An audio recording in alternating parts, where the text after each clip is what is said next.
రేవంత్ రెడ్డి ముఖ్యమంత్రి అవగానే తొలి సంతకం హోంగార్డును పర్మినెంట్ చేస్తానని, ఇంతవరకు హోంగార్డుల ఊసెత్తని ముఖ్యమంత్రి పథకాలన్నీ కేసీఆర్ చేసినవేనని, పోలీసులకు వాహనాలు ఇచ్చింది కేసీఆరే, అలవెన్సులు ఇచ్చింది కేసీఆర్ అని, పోలీసుల్ని అన్ని విధాలా సహకరించింది ఒక కేసీఆర్ఏనని రేవంత్ రెడ్డి మోసపూరిత మాటలతో పోలీసులను మోసం చేశాడని డిమాండ్ చేశారు.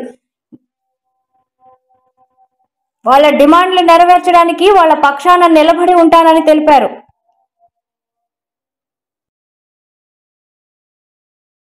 హోంగార్డుల గురించి అయితే నువ్వు అసలు గొప్ప గొప్ప మాటలు చెప్పినావు.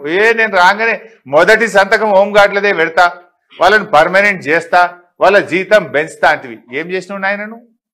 కేసీఆర్ గారు 12,000 రూపాయలు ఉన్న హోంగార్డుల జీతాన్ని 29,000 రూపాయలు కేసీఆర్ పెంచిండు. రేవంత్ రెడ్డి వచ్చి 2 ఏళ్ళు అయింది. ఎంత పెంచిండు అంటే 75 రూపాయలు పెంచిండు. ఇక దానికి అప్పటి నేను హోంగార్డులకు 75 పెంచినా ఇక నా అంత మొగోడు లేడంటాడు రేవంత్ రెడ్డి. 12,000 నుంచి 29,000 చేసిన కేసీఆర్ ఒక్క మాట అనలే, ఇంకా పెంచాలి, ఏడాదికి 1000 పెంచుతా అన్నాడు. రేవంత్ రెడ్డి వచ్చినాక పెంచింది 75. అది కూడా ఈ బట్టలు వాళ్ళకి ఇచ్చే డ్రెస్ అలవెన్స్ కూడా బంద్ అయిపోయింది రేవంత్ రెడ్డి వచ్చిన తర్వాత హోంగార్డులకు ఇచ్చేది. అంటే ఎవరిని చూడు ఉసురు పోసుకున్నావు. కేసీఆర్ గారు పాపం ఆ ట్రాఫిక్ కానిస్టేబుల్లు దుమ్ముకు ధూళికి పొగకు అనారోగ్యం పాలవుతున్నారని 30% ట్రాఫిక్ కానిస్టేబుళ్లకు అదనపు వేతనం ఇచ్చింది కేసీఆర్ ప్రభుత్వం. నువ్వేం చేసినావు నాయన?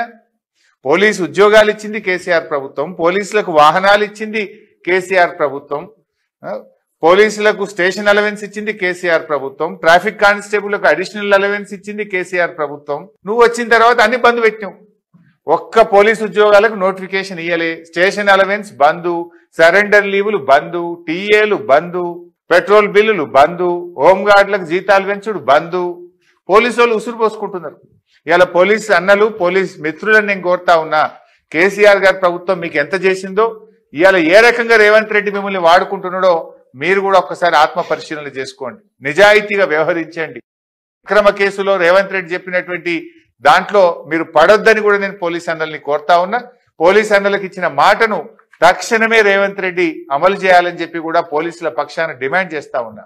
వాళ్ళు చెప్పుకోలేకపోతున్నారు, కుమిలిపోతున్నారు. ఎప్పుడన్నా మేము ధర్నాలు చేస్తే వచ్చి మా చెవులలో చెప్తున్నారు, సాట్కి వచ్చి మాకు అన్న మా సరెండర్ లీవ్ రాలేదు జర అడిగే అంటున్నారు, అన్న మా టీఏ బిల్ రాలేదు జర అడిగే, నువ్వైతేనే గట్టిగా అడుగుతావు అని అడుగుతున్నారు.